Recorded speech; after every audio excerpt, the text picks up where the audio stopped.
Eh bien, bienvenue à tous. Merci d'être présents pour la 13e édition de l'Instant Recherche de la Fondation Croix-Rouge française. C'est notre webinaire consacré cette fois aux objets de l'exil avec les participants que vous voyez à l'instant à l'écran que je vais vous présenter dans un instant. Mais avant, quelques mots quand même sur la Fondation Croix-Rouge française si vous la connaissez. Et si vous connaissez aussi l'Instant Recherche, bien, c'est un plaisir de vous retrouver aujourd'hui. Merci pour votre fidélité. Si vous découvrez la Fondation à l'occasion de cet événement, au nom de toute l'équipe, je vous souhaite la bienvenue et je vous remercie pour votre intérêt pour nos activités, que je vous invite à mieux connaître en parcourant notre site internet dont je vous communique l'adresse à l'instant dans le fil de discussion de Zoom avec d'autres liens, mais que je vais vous évoquer dans quelques instants. Parmi toutes les publications, toutes les productions de la Fondation, voilà, que vous pouvez retrouver sur notre site, je vous invite une fois encore à parcourir l'essentiel scientifique, 10 ans de recherche au cœur des vulnérabilités. C'est le livre que nous avons publié à l'occasion de notre 10e anniversaire en 2023. C'est un ouvrage qui revient sur tout le travail accompli jusqu'ici, près de 50 prix de recherche remis, plus de 50 appels à bourses de recherche lancés, plus de 700 projets reçus en réponse à ces appels, dont 130 ont été soutenus pour mener des recherches dans plus de 20 pays différents et par des chercheurs de plus de 20 nationalités et 16 disciplines scientifiques des sciences humaines et sociales différents. Donc c'est voilà, un ouvrage vraiment dont nous sommes fiers et qui est sans doute le meilleur outil pour apprendre à nous connaître et découvrir toutes les réalisations de la Fondation. Cet anniversaire a aussi été l'occasion de lancer de nouveaux projets comme une série de podcasts, voilà, dont je vous parle une fois encore parce qu'on en est très fiers, qu'on a appelé Enquête d'humanité et qui permet de découvrir les résultats des recherches des chercheurs soutenus par la Fondation par la voix justement de celles et ceux qui les ont conduites, ces recherches. Donc, vous pouvez retrouver les 12 premiers podcasts sur notre site via le lien que je vous communique aussi dans le fil de discussion du Zoom et sur toutes les plateformes principales de diffusion. Par ailleurs, et parce qu'il en sera beaucoup question aujourd'hui, je vous invite à découvrir la page de notre site dédié au programme Bénévolab. Bénévolab, c'est un programme de recherche réservé aux bénévoles et salariés de la Croix-Rouge française que la Fondation consulte chaque année pendant 3 mois afin de recueillir leurs besoins en recherche, concrètement leurs réflexions et questionnements nés dans la conduite de leur mission sur le terrain. Et suite à cette consultation, la Fondation sélectionne deux propositions, une formulée par un salarié, une formulée par un bénévole, qui font l'objet de recherches. Et vous en aurez deux exemples aujourd'hui avec Emmanuel et Jérémy. Enfin, j'en profite pour rappeler que tous les événements organisés par la Fondation sont filmés, enregistrés, et que vous pouvez les retrouver sur notre chaîne YouTube. Ce sera le cas pour notre journée scientifique annuelle, d'ailleurs, les rencontres de la Fondation, qui aura lieu le 5 novembre prochain à Paris, mais que vous pourrez aussi suivre à distance. Et je mets aussi à l'instant dans le fil de discussion du Zoom le lien pour vous inscrire. Alors, encore merci pour votre présence pour ce nouvel instant recherche que nous avons choisi de consacrer aux objets de l'exil. Alors, pourquoi ce thème et qu'entend-on par objet de l'exil? Alors d'abord, vous le savez, pour la majorité d'entre vous, je pense, les migrations et déplacements de population font partie des thèmes de recherche prioritaires de la Fondation. Ces phénomènes représentent un défi humanitaire majeur à l'intérieur et entre les États, mobilisant de nombreuses organisations de solidarité, mais également des initiatives plus spontanées. Les parcours et situations d'exil se sont complexifiés ces dernières années du fait de politiques migratoires plus restrictives, créant de nouveaux espaces de vulnérabilité.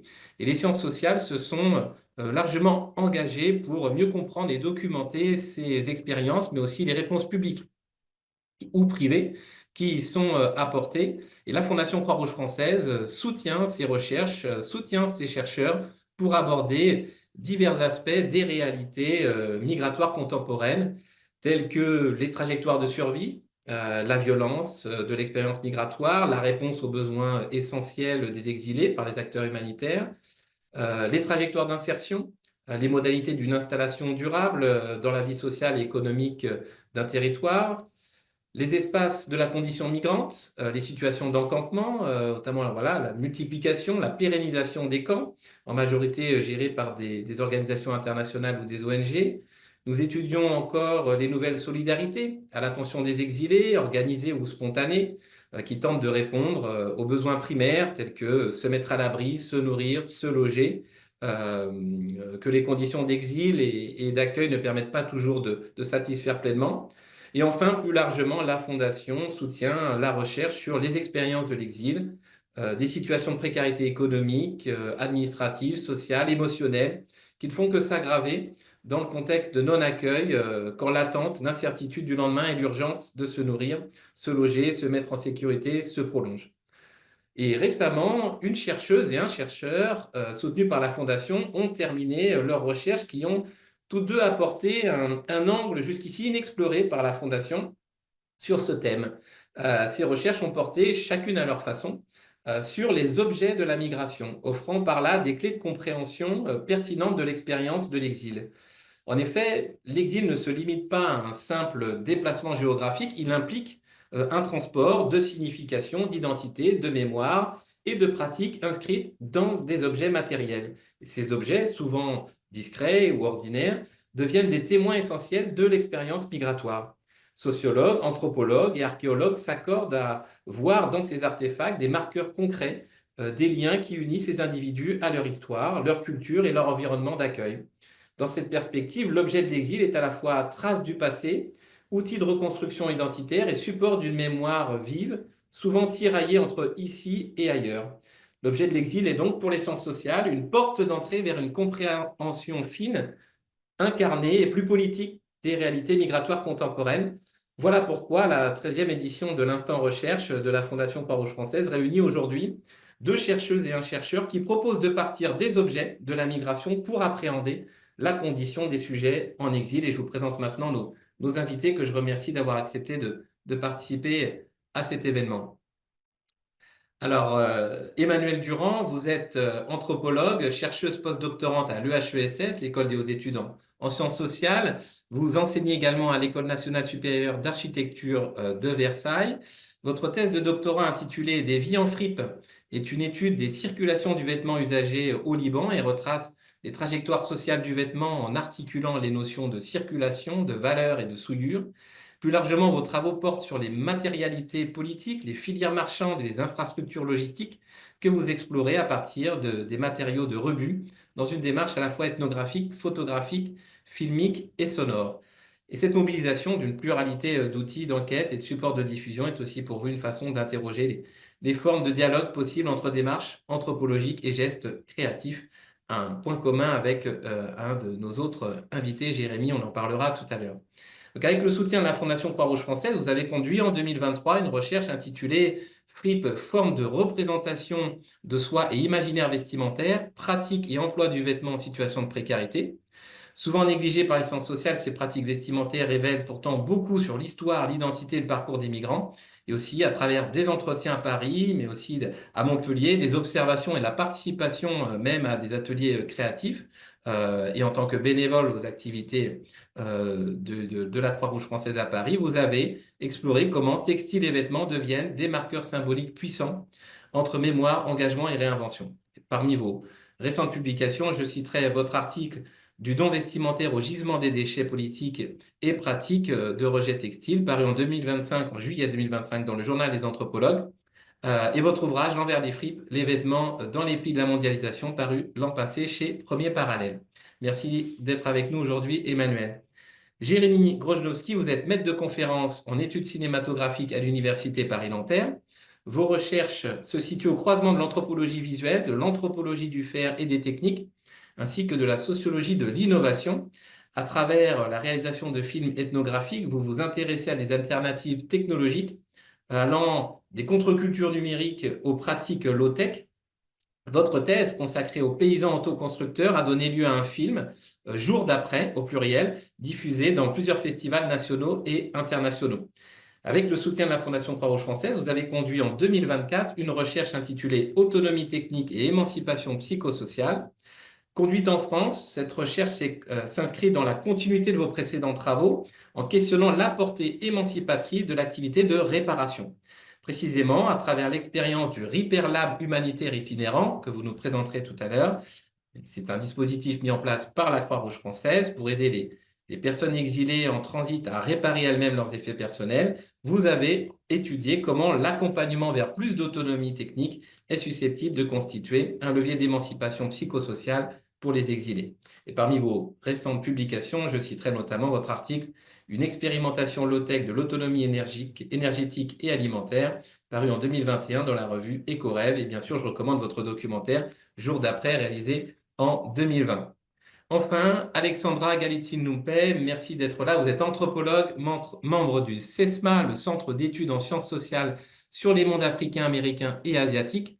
Vos travaux portent sur les migrations contemporaines, les expériences de l'exil, les subjectivités aux frontières, ainsi que sur les langues, les violences et les résistances dans les espaces migratoires. Vous avez notamment co-rédigé les ouvrages L'objet de la migration, le sujet en exil, paru en 2020 aux presses universitaires de Nanterre, et avec Marie-Caroline Saglio-Yatsimirski, que je salue au passage, qui est membre de notre conseil scientifique. Vous avez publié Lingua non grata, langue, violence et résistance dans les espaces de la migration, paru en 2022 aux presses de l'INALCO. Vous avez également assuré la codirection scientifique de la base de données migralect.com consacrée aux langues en migration et coordonné plusieurs programmes de recherche, dont le programme COFRON, Co-construction des savoirs aux frontières, ou encore le programme Non-lieu d'exil, une plateforme de réflexion et de recherche sur les expériences migratoires et les formes d'errance contemporaines.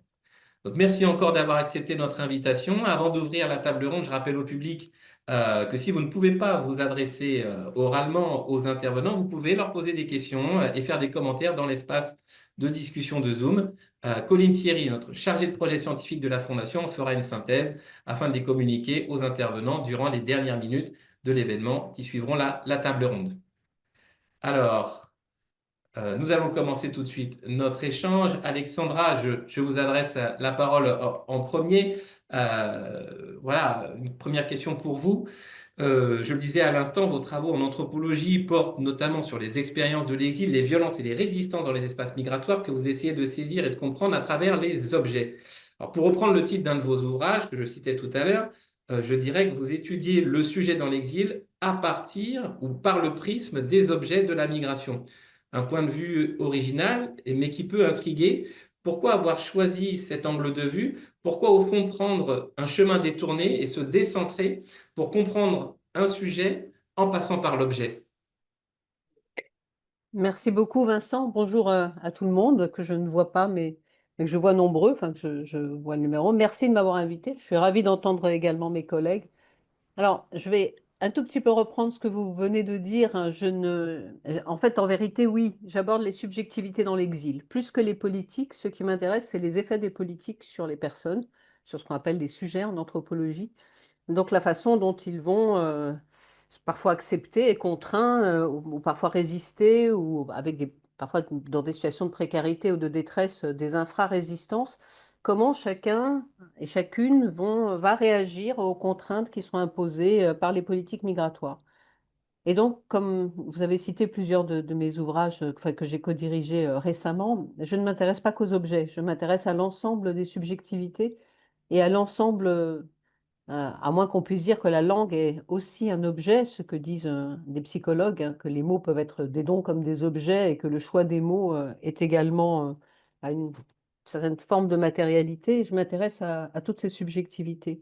Et depuis 15 ans maintenant, je m'intéresse effectivement aux objets de l'exil, peut-être parce que j'ai une formation double et qu'au départ, j'ai une partie de ma carrière en archéologie. Donc, les questions des traces, les questions des vestiges, de ce qui reste, de ce qui va disparaître, du caractère aléatoire, imprédictible, de ce qui va subsister ou pas, et qu'est-ce qu'on fait de ce qui reste, qu'est-ce que chacun fait de ce qui reste, va rester, et la profondeur historique que ça implique va rester très important pour moi et dans mes recherches.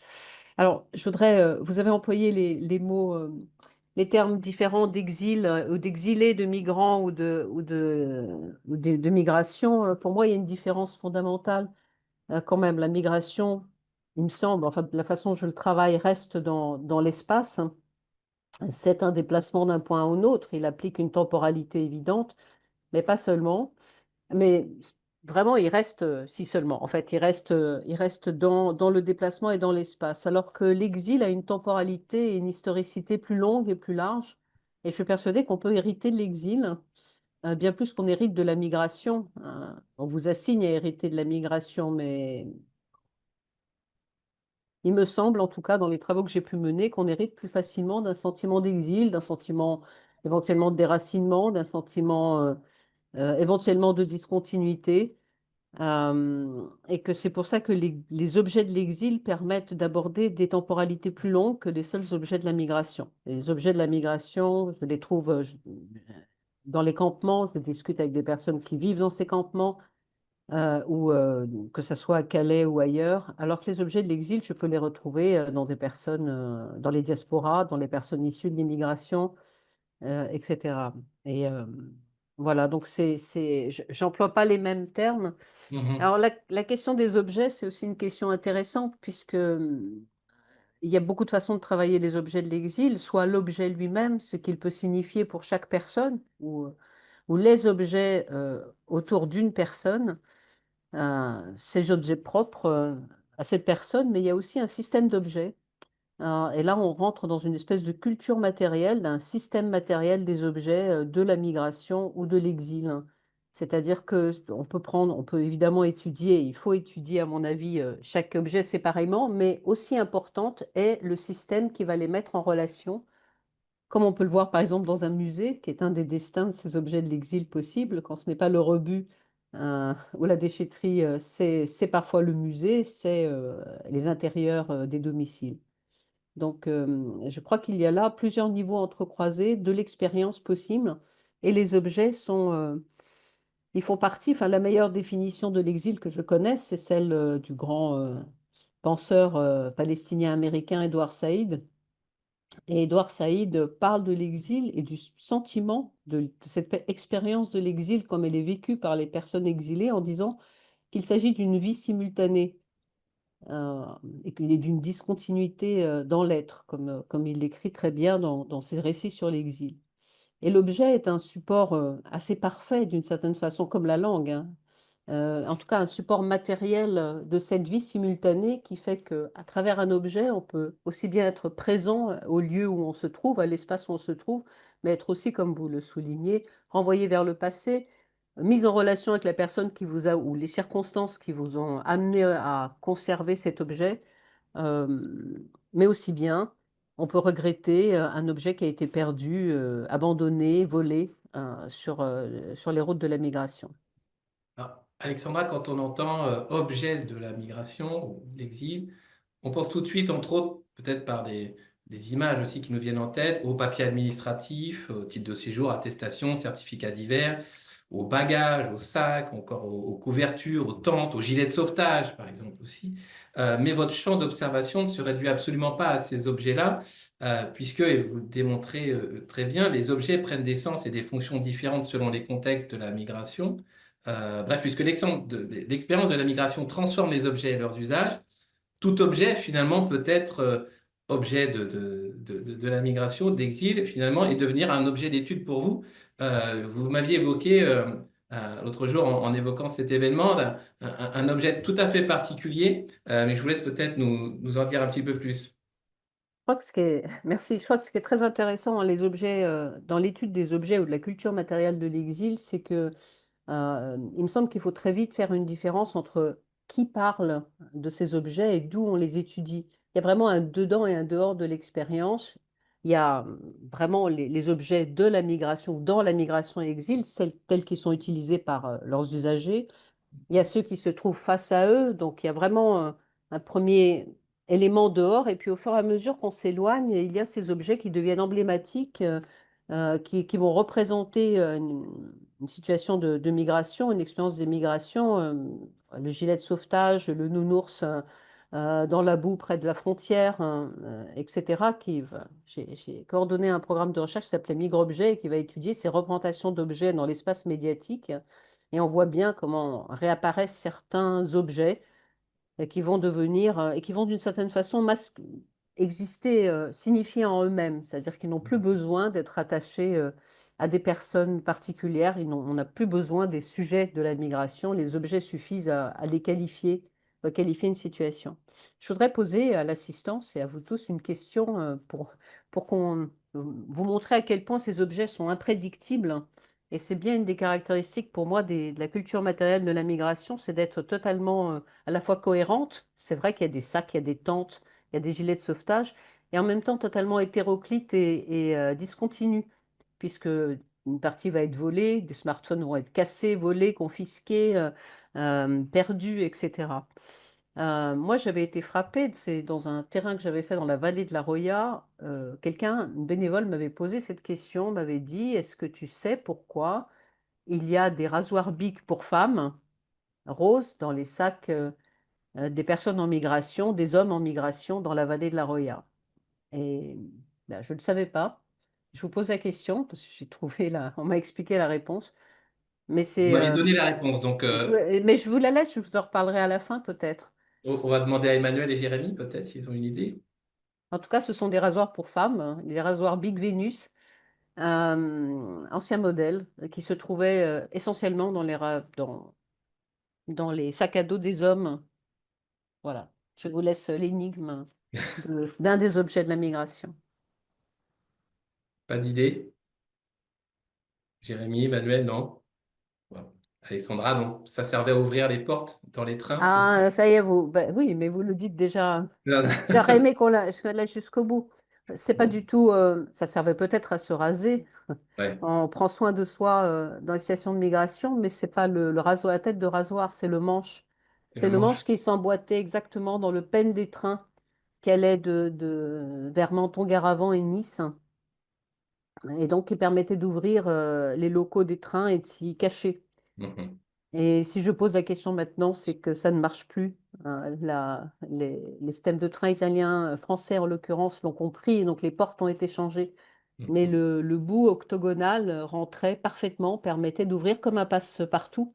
mhm, Et justement, la question se pose, ce rasoir bic retourné, donc dont vraiment pas du tout la tête, mais le manche compte, finalement, quel pourrait être son destin?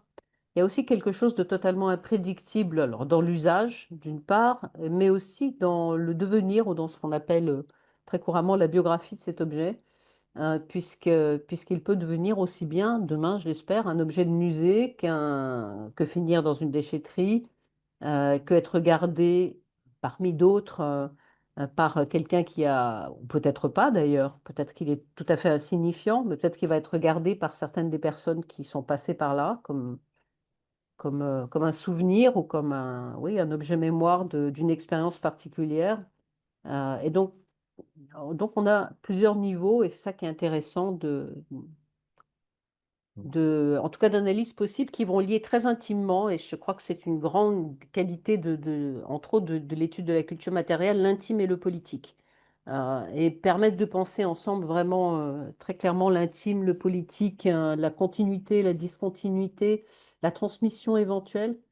Que feront les héritiers d'un rasoir Bic si jamais ils le trouvent parmi les... Comment reconstituer le sens qu'il a pu prendre à un moment pour celui qui l'a conservé ou pas? Justement, vous Euh, parliez politique, Alexandra, et vous parliez aussi tout à l'heure de culture matérielle de la migration et de langue matérielle de l'exil. Je voudrais demander peut-être de revenir sur ces notions-là, ce que vous entendez par là, mais si je comprends bien, interroger cette culture matérielle de la migration ne vous permet pas uniquement de montrer en quoi l'objet fait trace et comment il fait place au sujet, et donc offre une compréhension fine de l'expérience de l'exil. Il me semble que ce travail vous permet aussi, sur un plan plus politique, de montrer comment la culture matérielle de la migration, les objets et les images, la symbolique du gilet de sauvetage ou de la tente, par exemple, que j'évoquais tout à l'heure, mais je sais aussi que vous avez travaillé sur les images de la migration, de l'exil, comment tout ça contribue à la construction d'une certaine figure de l'exilé et du migrant qui façonne des représentations sociales aussi dans les sociétés d'accueil, et ces représentations sociales ayant ensuite, bien sûr, des conséquences concrètes sur les conditions d'accueil de ces personnes. Donc il y a aussi cette dimension politique aussi de vos travaux par l'approche des objets. mais je dirais qu'elles vont absolument ensemble.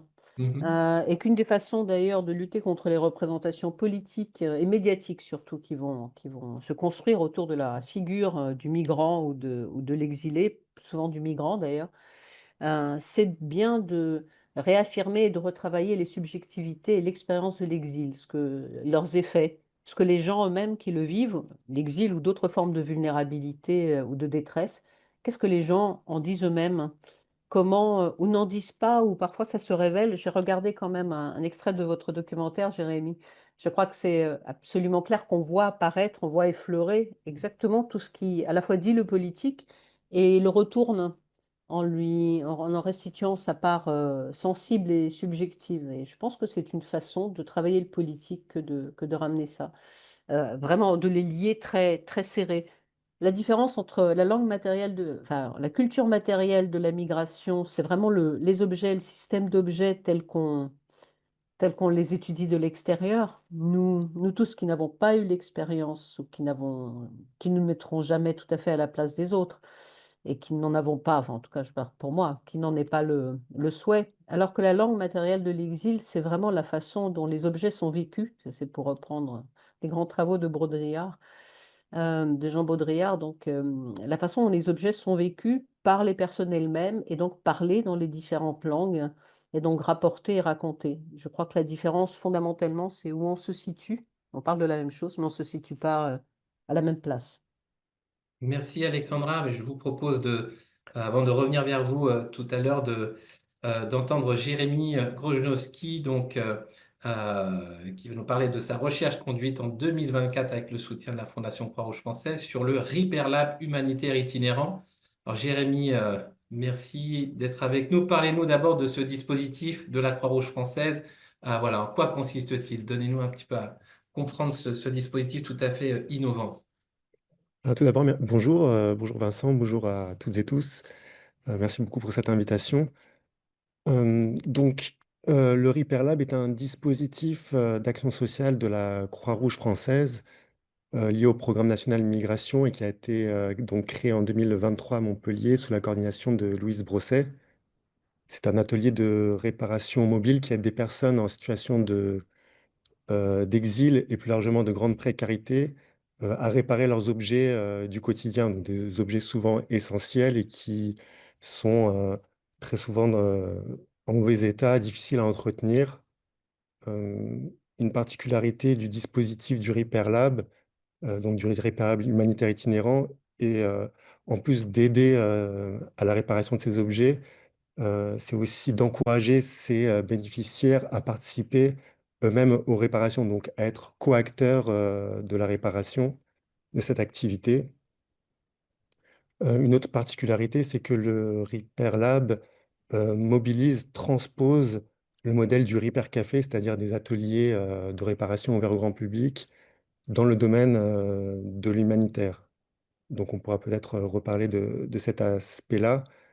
Le dispositif s'appuie sur plusieurs équipes de bénévoles qui sont basés à Montpellier, à Lyon, à Toulouse, également dans les Hauts-de-France. Et il intervient dans des lieux de vie informels tels que les squats, les campements, ou également des lieux de passage tels que les points de distribution alimentaire. En ce qui concerne l'aspect mobile du dispositif, durant une première phase, l'équipe a transporté ses outils sur ces différents sites d'intervention à l'aide d'un sac de maraude, puis d'une chariote tractable par vélo. Et elle dispose depuis un certain temps maintenant d'un camion atelier de 20 mètres cubes qui permet d'assurer l'activité de réparation dans de bonnes conditions. Un camion atelier qui a été d'ailleurs inspiré d'un Repair Café mobile conçu par l'association belge Repair Together, donc qui sillonne les communes de Wallonie. Ah bah, je rebondis sur ce que vous disiez tout à l'heure, Jérémy, sur l'expérience d'un Reaper Café mais dans le champ humanité. On peut s'étonner quand même de cette expérience-là voilà, il y avait déjà eu une application de ce type de Reaper Café dans ce champ particulier, le champ humanitaire ou l'action sociale. Alors, le mouvement des Repair Café est né aux Pays-Bas euh, vers 2009-2010 et il s'inscrit originellement dans une revendication de type, dans une revendication écologique, une critique de la société du gaspillage, une défense aussi du droit à la réparation. Donc il y a une tendance à politiser et à rendre public l'acte de réparation. Euh, Par-delà cette dimension écologique, il y a aussi un bénéfice économique qui est très fort et qui est une motivation importante pour les usagers, les usagères à fréquenter ces espaces. Euh, Fréquenter un repair café, ça permet concrètement de faire beaucoup d'économies sur les réparations et donc de toucher aussi des publics qui sont parfois en situation de précarité. Et donc il n'est pas étonnant que des repair cafés se soient également développés euh, dans des initiatives avec une démarche davantage orientée sur le social et l'humanitaire. Hein, on a vu des Repair Cafés se développer notamment en Ouganda ou en Grèce, euh, sous- portés par des collectifs euh, agissant, intervenant par exemple dans des camps de réfugiés. Ou même en France, quelques Repair Cafés ont été expérimentés par des associations d'aide aux plus démunis. Donc le Repair Lab humanitaire itinérant s'inscrit justement dans ce périmètre des Repair Cafés et plus largement des ateliers de bricolage à vocation sociale et humanitaire, sachant que les réparations proposées par le Repair Lab humanitaire itinérant touchent à des domaines essentiels, voire vitaux, comme l'habillement, avec la réparation de vêtements, de chaussures, le transport, avec la réparation de vélos, de trottinettes par exemple, la communication avec les proches, avec la protection d'écrans de téléphone ou encore la conservation des documents administratifs avec la plastification de documents. Ouais, merci Jérémy. Pour ceux que cela intéresserait parmi le public, ouais, effectivement, je vous invite à vous renseigner sur les activités de Community Creativity for Development en Ouganda, une organisation militante cofondée par trois jeunes sud-soudanais dans le camp de réfugiés de Rino, qui propose donc une activité de réparation d'objets du quotidien afin d'aider les réfugiés à travailler, mais aussi à gagner leur vie. Et ces réparations touchent à des domaines aussi variés que l'énergie, les communications, la mécanique, l'électronique, le textile, les vélos ou l'éclairage solaire et d'autres initiatives similaires aussi sont documentées, utilisant plus cette fois-ci le modèle de l'atelier ouvert de fabrication comme moyen de venir en aide aux réfugiés, comme Habibi Works, Fab Lab interculturel installé depuis 2016 dans le camp de réfugiés de Katsikas en Grèce notamment. Donc d'autres expériences existaient effectivement. Donc, je le disais en introduction, votre recherche ainsi que celle d'Emmanuel d'ailleurs que nous entendrons tout à l'heure a été réalisé dans le cadre du programme bénévolable de la Fondation, un programme de recherche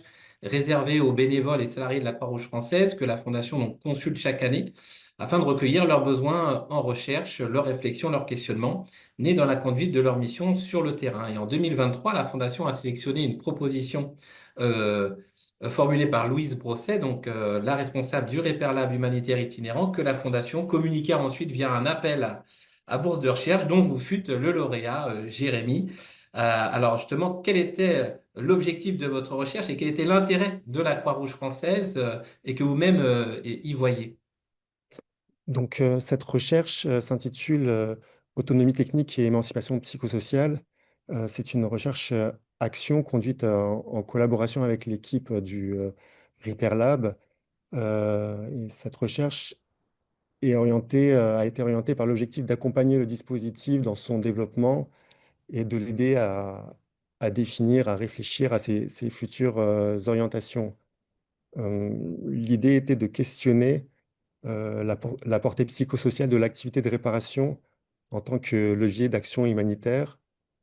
Euh, En plus de l'intérêt évident que la réparation présente d'un point de vue matériel, il s'agissait aussi d'interroger les bénéfices sociaux et psychologiques de cette activité, et notamment son intérêt du point de vue de la santé mentale des personnes en situation d'exil. Donc voilà, j'ai essayé de comprendre dans quelle mesure, à quelles conditions l'activité de réparation d'objets est susceptible d'aider des personnes en situation de précarité à mieux prendre en charge leurs besoins matériels, mais aussi à se sentir davantage socialisées ainsi qu'actrices de leur vie présente. Et, D'un point de vue plus personnel, cette recherche m'a aussi a été pour moi l'occasion de développer, d'aller plus loin dans certaines réflexions que j'avais conduites dans de précédentes recherches, parce que je m'étais intéressé justement aux ateliers de réparation collectifs, collaboratifs, tels que les Fab Labs, les Hackerspace, les ateliers d'autoconstruction. Donc tout un ensemble d'initiatives qui s'inscrit dans une recherche d'autonomie technique, de solidarité technique. Et de ce point de vue, il était très intéressant pour moi d'explorer, de découvrir cette initiative, le Repair Lab, euh, qui va encore plus loin dans la recherche qui va particulièrement loin dans la recherche d'un dispositif permettant la solidarité technique avec une visée sociale et humanitaire très forte. Effectivement, les attentes de nos collègues de la Croix-Rouge, c'était d'avoir, via la recherche, euh, d'arriver avec vous à mieux cerner les bénéfices psychosociaux, donc sociaux et psychologiques, donc du bricolage et de la réparation, donc en vue de mettre en place de nouvelles méthodes d'accompagnement aussi des populations précaires dans le cadre de dispositifs tels que le Repair Lab humanitaire itinérant. Alors, quelle méthode vous avez suivie concrètement sur le terrain pour réaliser votre recherche? Je précise ma question en disant que vous ne vous êtes pas contenté d'interroger, d'observer des gens. Vous avez aussi, un peu dans la continuité de vos précédents travaux, filmé voilà, ce que vous observiez sur le terrain. Alors, dans quelles conditions vous avez réussi à travailler sur le terrain? Alors, j'ai mené une enquête ethnographique qui s'est étendue sur 8 mois et qui a mobilisé 3 approches méthodologiques. Dans la première approche a été les entretiens semi-directifs, conduits avec des acteurs du Repair Lab, mais aussi avec des acteurs du réseau, de façon plus large, des Repair Cafés et des ateliers de bricolage collaboratif comme à la Bricole à Montpellier ou le Bricole Social Club à Lyon. Et j'ai aussi réalisé des entretiens avec des psychologues accompagnant des demandeurs et des demandeuses d'asile afin de mieux cerner les bienfaits au plan psychosocial de l'activité de réparation. Il y a également eu toute une phase d'observation directe et participante. J'ai accompagné le dispositif, participé aux activités afin de vivre de l'intérieur, d'accompagner certains de ces acteurs en partageant leur engagement dans le projet et en partageant leur vécu de la réparation. Et puis, comme vous l'avez dit, il y a eu une phase d'observation filmique, donc une approche ethnofilmique, qui a permis d'accéder, d'aller encore plus loin dans l'observation et d'accéder à un certain ordre du détail, hein, à ce que Albert Piet appelle le mode mineur de la réalité. C'est tous ces détails qui sortent du cadre attendu de l'action et qui a permis vraiment voilà, notamment de mettre l'accent sur la compréhension des interactions, de tout ce qui se joue en termes d'interaction lors de l'activité de réparation. Je me suis beaucoup concentré en particulier sur ce qui se dit, sur les interactions verbales. Pour donner un exemple, hein, c'est pour permettre aux personnes qui nous écoutent de mieux comprendre. Je vais donner un exemple. C'était dans une maison occupée qui accueille des mineurs non accompagnés à Lyon. J'observais donc l'activité de couture et deux jeunes participants à l'activité, en s'appropriant la machine à coudre, se sont mis à jouer au maître et à l'apprenti, au patron et à l'apprenti, de façon évidemment très, très conviviale et avec humour, mais ils se sont mis à jouer des rôles. Et ça a vraiment confirmé, en observant ces images, ça a confirmé un constat qui me questionnait depuis le début, c'est la capacité de cette activité de réparation à reconstruire un lien au monde du travail. C'est quelque chose dont on pourra parler après, mais euh, à travers l'activité du Repair Lab, certains usagers, usagères euh, reconstruisent un lien à une ancienne activité qu'ils ont pratiquée de façon amatrice ou professionnelle et entrent dans quelque chose qui est pour eux extrêmement valorisant d'un point de vue social, du point de vue de la valorisation de compétences et de savoir-faire dans un contexte où ils sont complètement, radicalement exclus du monde du travail la possibilité de travailler et donc d'utiliser également ces outils.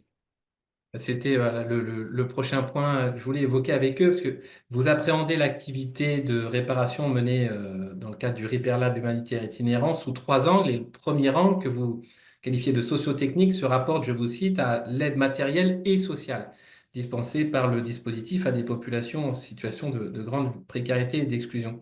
On comprend bien la dimension matérielle de l'aide. En revanche, j'aimerais vous entendre plus sur l'aide sociale dont vous parlez et tous ses bénéfices psychosociaux.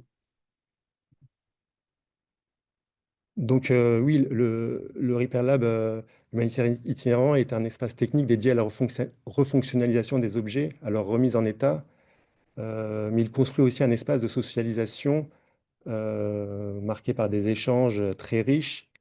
Ces échanges sont en premier lieu d'ordre passent par la parole. Les usagers, les usagères viennent non seulement réparer des objets, mais ils viennent aussi se raconter. Ils parlent de leurs problèmes, des difficultés qu'ils rencontrent au quotidien. Ils viennent demander des conseils, chercher de l'information. Ils sont parfois orientés vers d'autres services d'aide aux personnes exilées.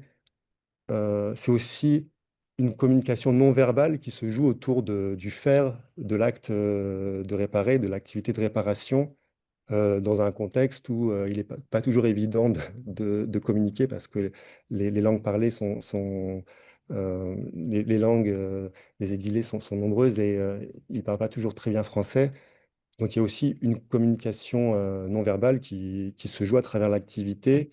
Et tout ça se déroule dans une ambiance, dans un contexte marqué par la camaraderie, l'entraide, la bonne humeur, parfois une ambiance très festive avec la diffusion de musique durant les ateliers. Donc oui, on peut dire que en plus de cette activité technique, il y a quelque chose, il y a une vraie socialisation, il y a une vraie dimension. Le dispositif possède une réelle portée sociale. Le second angle par lequel vous appréhendez l'activité de réparation menée par le Repair Labs touche à vous dites, la portée symbolique de la réparation en tant que, je vous cite, soin apporté aux objets personnels et rétablissement d'un lien au monde matériel ainsi qu'expression créative de soi. Alors, il y a beaucoup de choses à dire sur ce point. Tout d'abord, il y a une symbolique forte de la réparation qui, de façon métaphorique, évoque le soin, touche à la question du soin, du care, et par extension, pourquoi pas, la réparation de blessures, voire de blessures psychiques, voire de traumas. En tout cas, c'est des évocations que peuvent suggérer l'idée de réparation euh, de façon assez concrète. euh, on a constaté que lorsque les personnes viennent réparer des objets, euh, ces réparations révèlent un véritable attachement. Il y a une dimension affective très forte.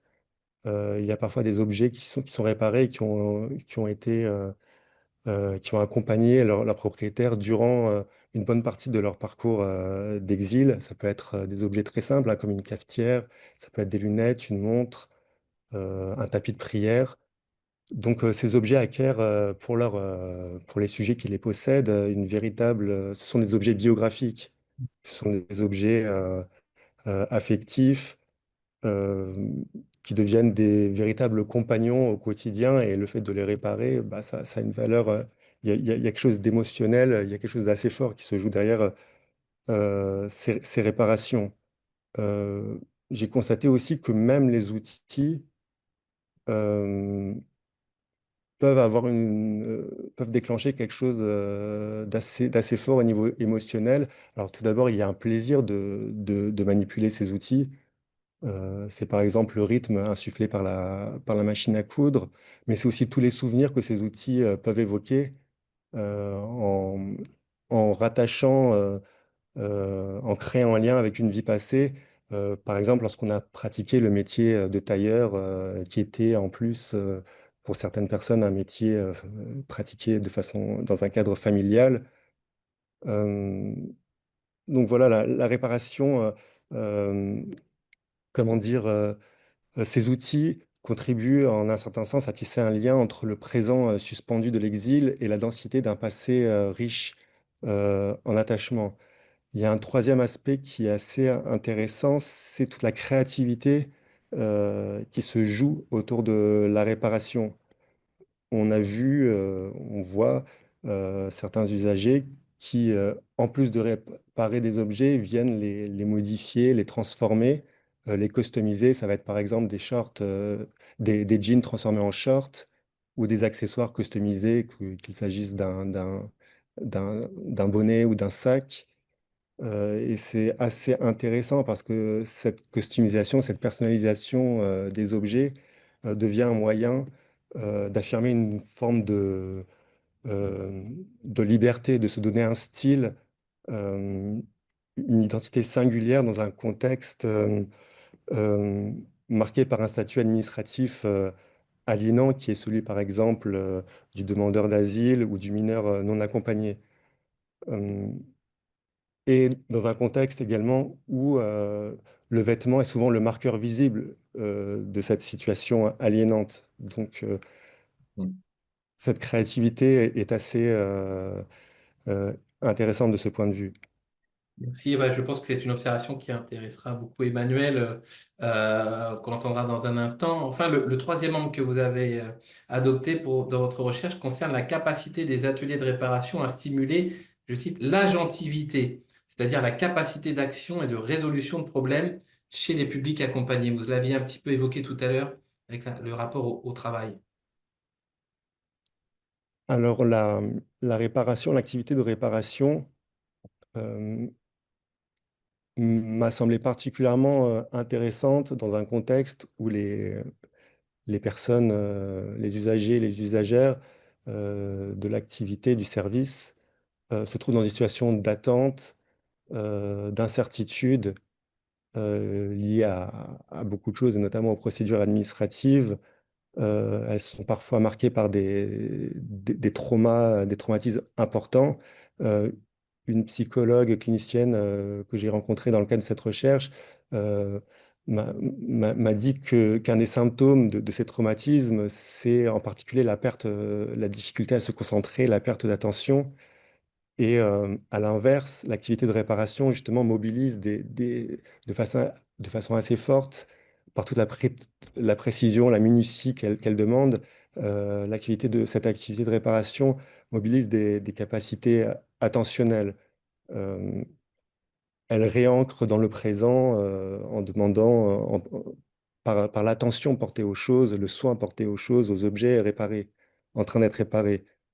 Euh, Par certains aspects, la réparation peut être comparée à une forme de jeu, hein, de résolution d'énigmes, euh, proche de la logique d'une enquête policière ou d'un diagnostic médical. On essaie de trouver les causes d'un dysfonctionnement et on essaie ensuite de désamorcer ce dysfonctionnement pour revenir à un état où les objets deviennent fonctionnels, utilisables.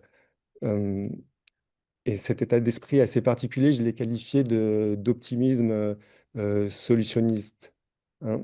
C'est l'optimisme solutionniste, c'est un état d'esprit où la résolution de problèmes prend le pas. C'est un état d'esprit investigateur marqué par la recherche continuelle de solutions qui me semble assez intéressant, notamment pour des personnes marquées par des conditions de vie difficiles, voire par des traumatismes. Euh, Enfin, il y a cette dimension dont on a déjà parlé, qui est de ce réinvestissement des savoir-faire professionnels à travers la réparation. Euh, cette activité permet à des personnes exclues du monde du travail de réinvestir des savoir-faire professionnels tels que par exemple la mécanique, l'électronique, l'informatique ou la couture, comme on l'a vu. Cette activité de réparation, telle qu'elle est proposée par le Repair Lab humanitaire itinérant, aide des personnes dont l'accès au monde professionnel est bloqué à reconstruire un rapport au travail et cette capacité euh, de la réparation ici à faire travail avec tout ce que cela implique en termes d'estime de soi et de sentiment d'utilité sociale, mérite selon moi d'être prise en considération dans une réflexion plus large sur les alternatives sociales et humanitaires. Merci Jérémy. On revient vers vous dans un instant, mais d'abord, nous allons explorer les représentations et usages du vêtement chez les personnes en situation de précarité, notamment celles en exil avec vous. Emmanuel Durand, qui, avec le soutien de la Fondation Croix-Rouge française, avait conduit en 2023 une recherche sur ce sujet, en réalisant des entretiens, observations et même en participant en tant que bénévole dans une vestiboutique de la Croix-Rouge française à Paris. Alors, avant d'entrer dans le détail de votre recherche, il faut savoir en effet que la collecte, le tri, la valorisation des textiles sont des métiers centenaires en France et historiquement, certaines friperies sont tenues par des organismes caritatifs, les vêtements provenant de dons des particuliers. L'activité textile est aujourd'hui l'activité la plus importante de l'action sociale de la Croix-Rouge française, principalement grâce à la générosité du public. Les unités et antennes locales de l'association collectent chaque année environ 15 000 tonnes de ce qu'on appelle les TLC pour textiles d'habillement, linge de maison et chaussures usagées, donc, soit 7% du marché national. Et ces vêtements sont triés, revendus, distribués ou recyclés par plus de 16 000 bénévoles, soit un bénévole sur quatre de l'association. Alors historiquement, à la Croix-Rouge française, le vestiaire traditionnel s'est d'abord imposé comme la référence en matière de distribution vestimentaire sur l'ensemble du territoire jusqu'au milieu des années 90. Et ce premier concept de dépôt et de distribution d'articles textiles de l'association, qui existe encore, répond aux besoins de se vêtir en situation d'urgence et de dépannage, exclusivement destiné aux personnes démunies. Puis, les années passant, l'apparition progressive de nouvelles formes de précarité sociale, peu à peu, ont profondément modifié la perception traditionnelle de la pauvreté. Et les dispositifs associatifs sont passés plutôt d'une logique d'assistance à une logique d'accompagnement au travers de réponses adaptées à la situation de chacun et d'un suivi des situations. Et ainsi, ces dernières années ont vu la transformation d'un grand nombre de vestiaires en vestiboutiques ouvertes à tous les publics afin de favoriser la mixité et le lien social. Ces nouvelles boutiques sont des lieux de rencontre qui participent à la vie du quartier, propices aux animations destinées à tous. Et aujourd'hui, on compte environ 670 vestiboutiques et 285 vestiaires à la Croix-Rouge française répartis partout sur le territoire français. Et pour l'histoire récente, depuis peu, l'association a créé un nouveau modèle de boutique solidaire, les boutiques chez Henri, pour Henri Dunant, qui réaffirme encore la vocation sociale des boutiques par l'accueil et l'orientation des personnes en situation de précarité, l'animation d'ateliers qui favorisent le lien social, se veulent aussi des vrais lieux de vie ouverts à tous. Donc voilà pour quelques éléments de contexte propres aux activités de la Croix-Rouge française que je souhaitais présenter avant d'aborder votre recherche, Emmanuel. Alors les vestiboutiques et les boutiques chez Henri aussi ont d'abord vocation à prodiguer une aide matérielle qui consiste à octroyer la quantité de vêtements nécessaires à une personne qui a besoin de se vêtir. Et cette vocation se traduit d'ailleurs par la gratuité de l'aide vestimentaire dans 80% des cas pour les personnes démunies ou l'émission d'un chéquier vestiaire ou d'un bon d'achat pour avoir accès à l'aide vestimentaire. Cela dit, la réponse aux besoins vestimentaires ne se réduit pas à combler uniquement un manque de quantité de vêtements, Emmanuel.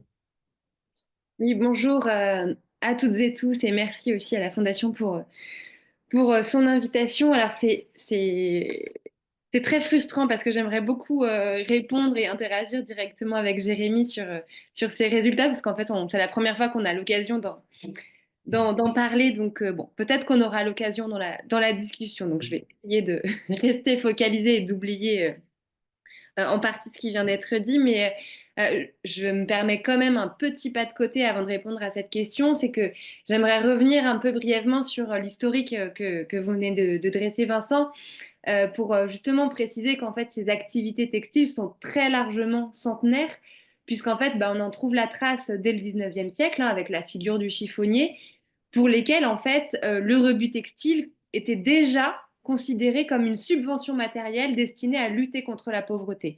Donc ce lien entre le rebut textile et la pauvreté est vraiment extrêmement ancien. Et puis il se conforte lorsqu'apparaît le geste caritatif du don vestimentaire, hein, qui aujourd'hui alimente ces activités-là, au lendemain de la Première Guerre mondiale.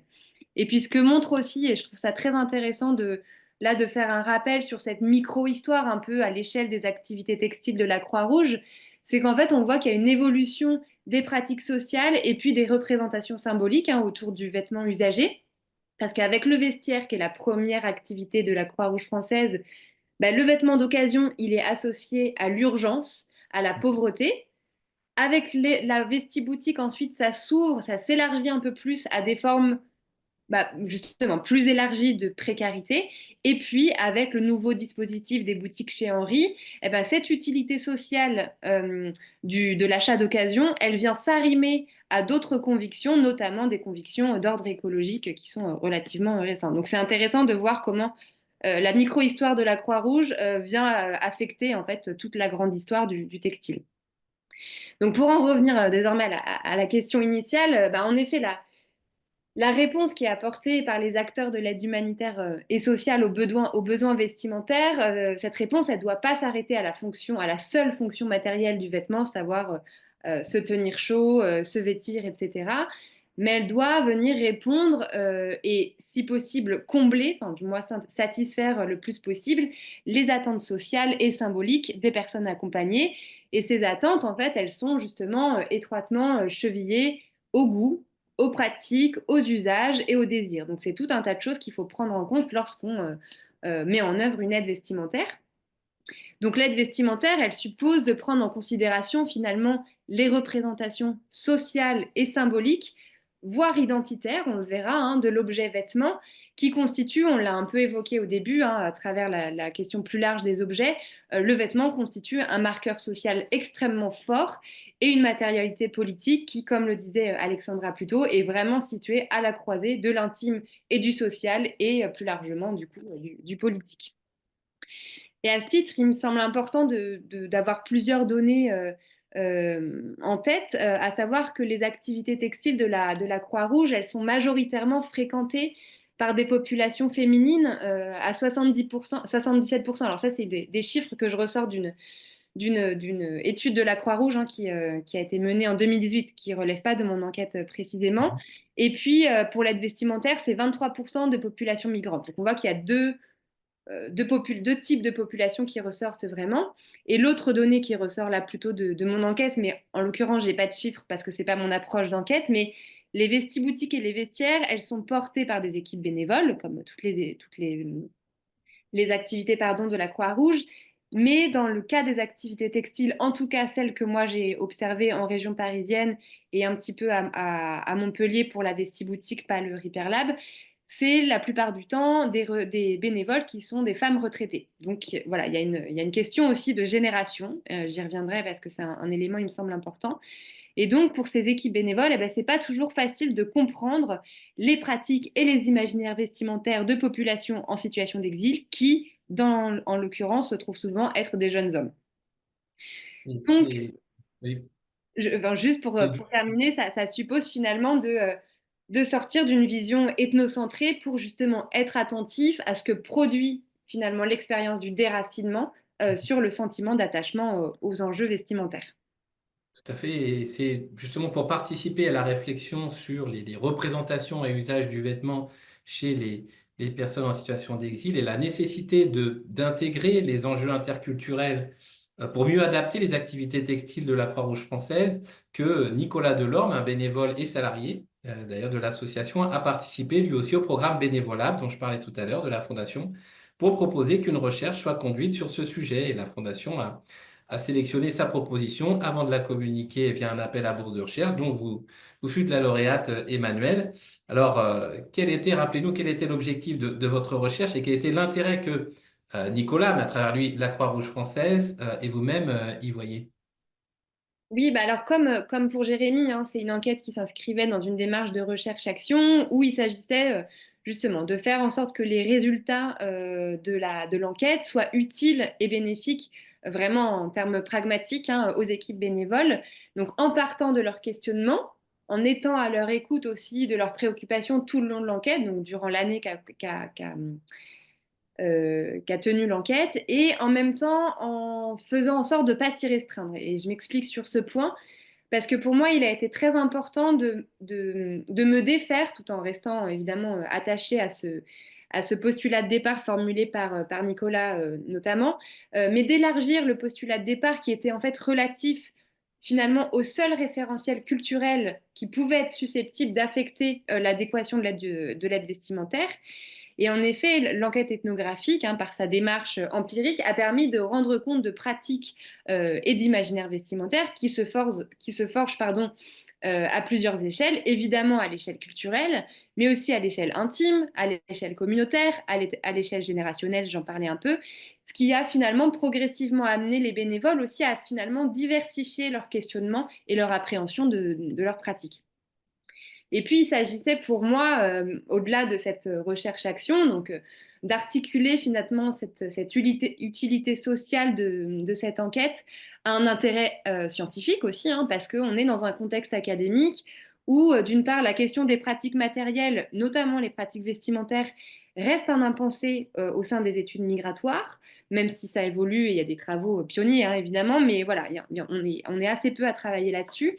Et puis d'autre part, dans un contexte académique où la mode, le vêtement constitue un territoire qui est généralement délaissé, voire méprisé, hein, aussi des études, du fait de son caractère supposément artificiel.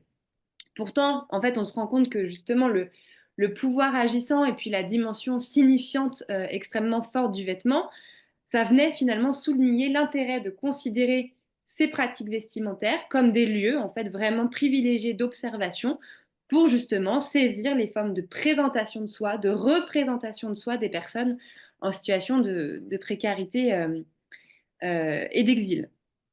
Alors, avant d'en venir aux enseignements que l'on peut retirer de votre recherche, parlez-nous de votre travail de terrain. Quels ont été les lieux que vous avez explorés et comment vous avez procédé pour enquêter? Votre travail s'est concentré sur Paris, mais je sais aussi que vous connaissez le Repair Lab humanitaire. Vous ne le découvrez pas aujourd'hui.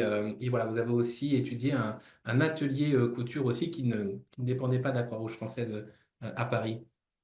Oui, alors l'enquête ethnographique, pour des questions d'accès, je l'ai effectivement centrée sur la région francilienne, avec des incursions, mais j'y reviendrai très brièvement, justement au Repair Lab à Montpellier.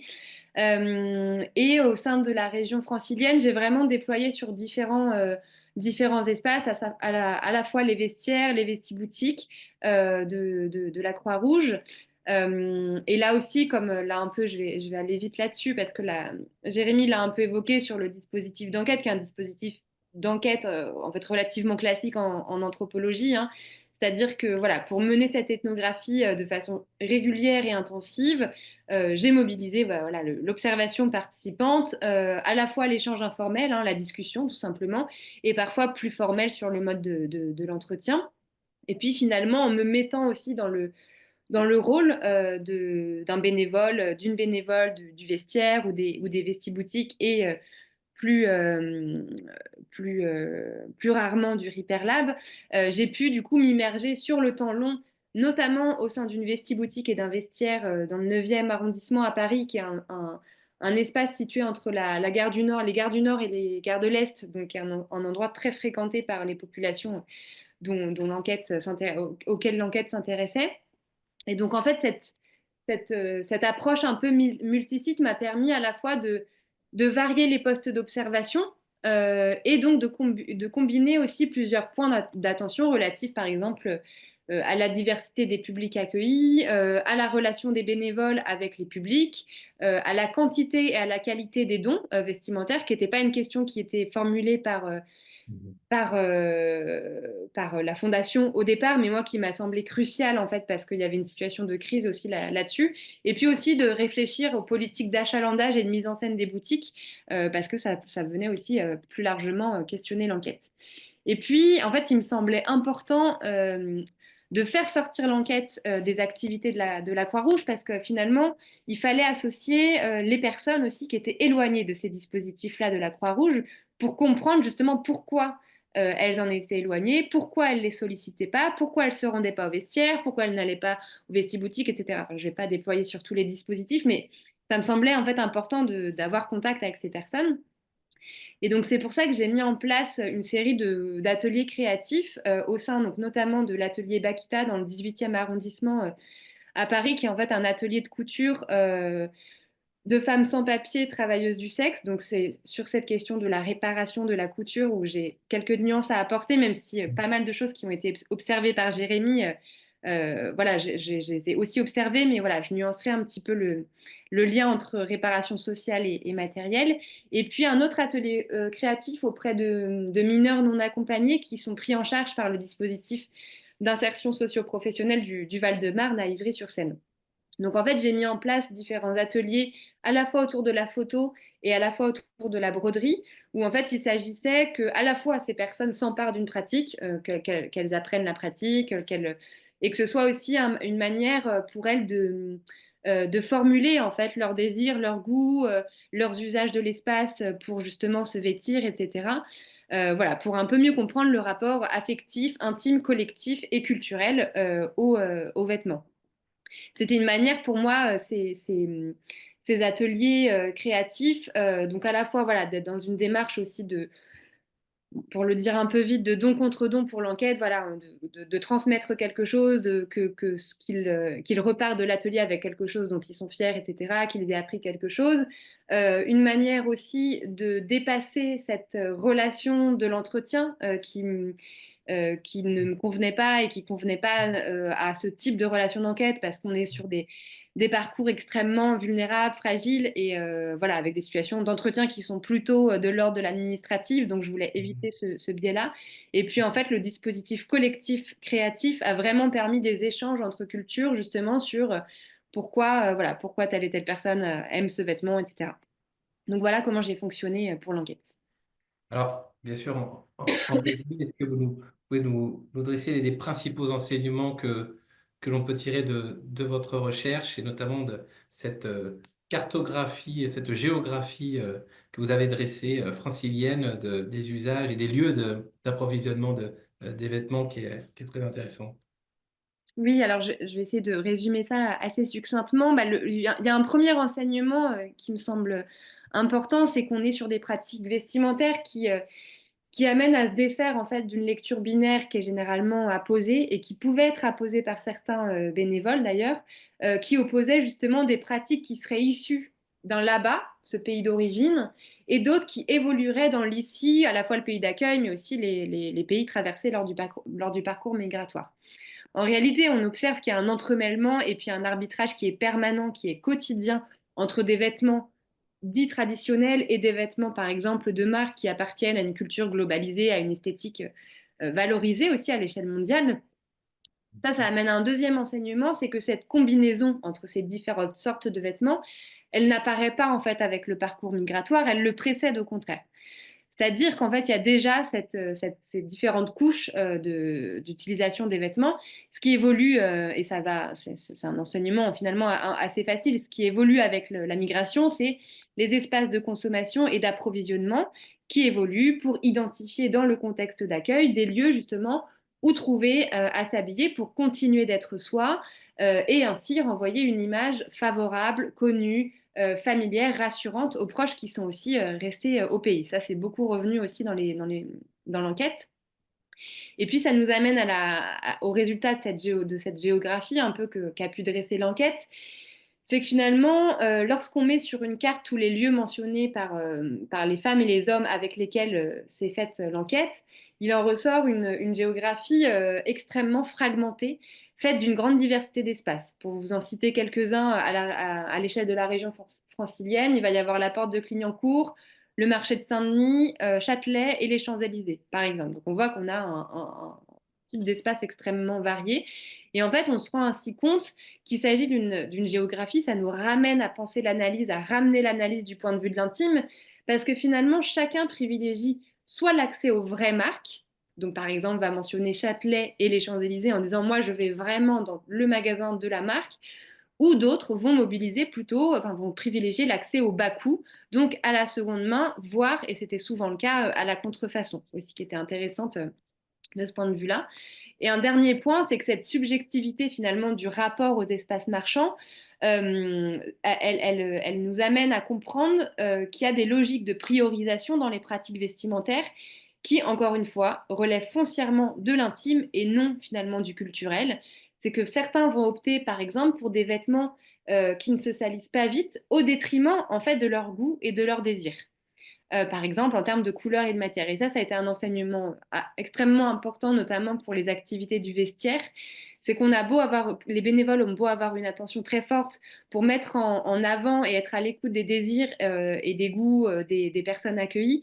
En fait, il y a une question qui priorise la dignité et donc on va privilégier une couleur qu'on aime moins, mais on verra moins que le vêtement est sali par un port régulier du vêtement.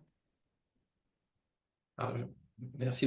En vous écoutant, je me rappelais pour avoir suivi vos recherches respectives, Emmanuel et Jérémy, que vous avez réussi tout ça en un an, parce que je ne l'ai pas dit, mais vos recherches, les recherches soutenues par la Fondation durent un an et c'est un véritable. Enfin, voilà, bravo. Bravo pour tout ça et ça montre à quel point les recherches ont besoin de temps aussi pour arriver à tout ça. Et avec le peu de temps qu'on vous a offert, vous avez réussi quelque chose de formidable. Alors, la question que je vous poserai juste pour conclure, Emmanuel, porterait sur les implications sociales de vos résultats pour revenir un petit peu à la genèse et à l'origine de votre recherche.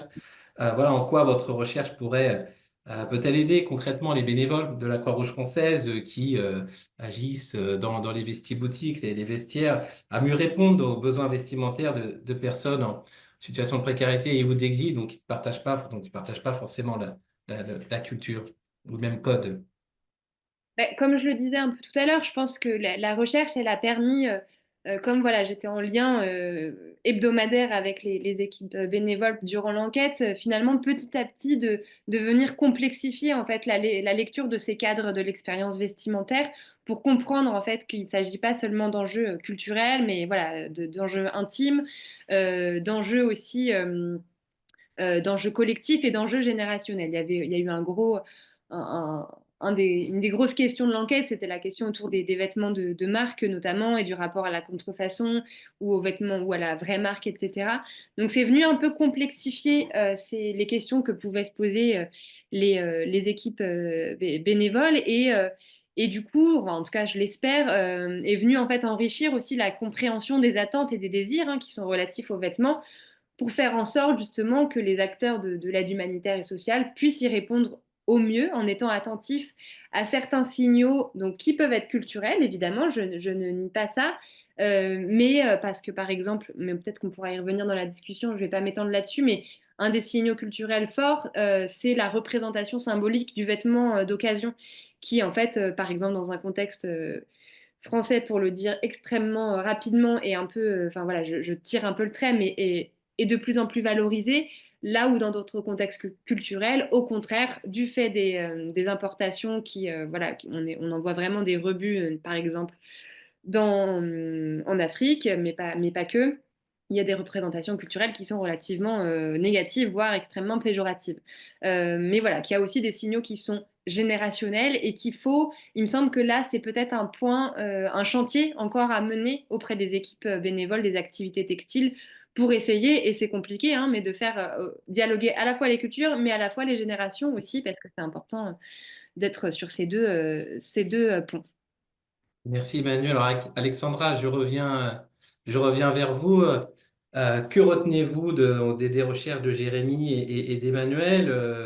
Que retenez-vous de la recherche de Jérémy qui tente de comprendre ce qui se joue dans l'acte de réparation, ce qu'implique la réparation lorsqu'elle est pratiquée par des personnes en situation d'exclusion et de détresse psychosociale dans le cadre d'un dispositif d'action sociale? Et que retenez-vous de la recherche d'Emmanuel qui parmi tous ces résultats, ces enseignements montrent notamment à quel point les pratiques vestimentaires des personnes en situation d'exil témoignent d'une forte complexité et nous invitent à revoir certaines visions simplistes de cette condition d'exilé. Alors, merci Vincent. Je ne répondrai pas à cette question. Je ne vais, pour la bonne raison que j'ai été très intéressée par les deux et que je me sentirais gênée de dire ce que j'ai retenu ou pas. En tout cas, j'ai beaucoup apprécié les deux. Je pense qu'Emmanuel touche vraiment quelque chose de très juste. Et c'est peut-être la question que je voudrais reposer, puisque vous me l'avez posée d'une certaine façon aussi au début en m'interrogeant sur les représentations que les objets permettent de construire sur les différentes personnes, et notamment ici sur les différents bénéficiaires.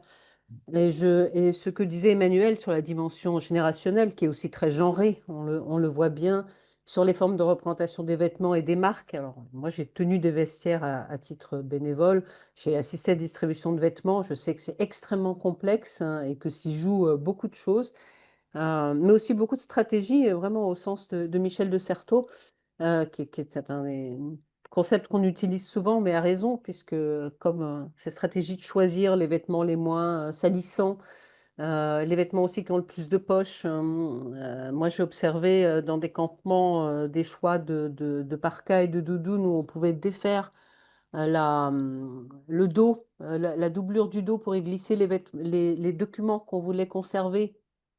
Donc, vraiment des stratégies de modification interne qui permettaient de choisir entre plusieurs parkas ou plusieurs types de doudounes, celles qui avaient aussi une autre fonction que celle de réchauffer le corps, en l'occurrence.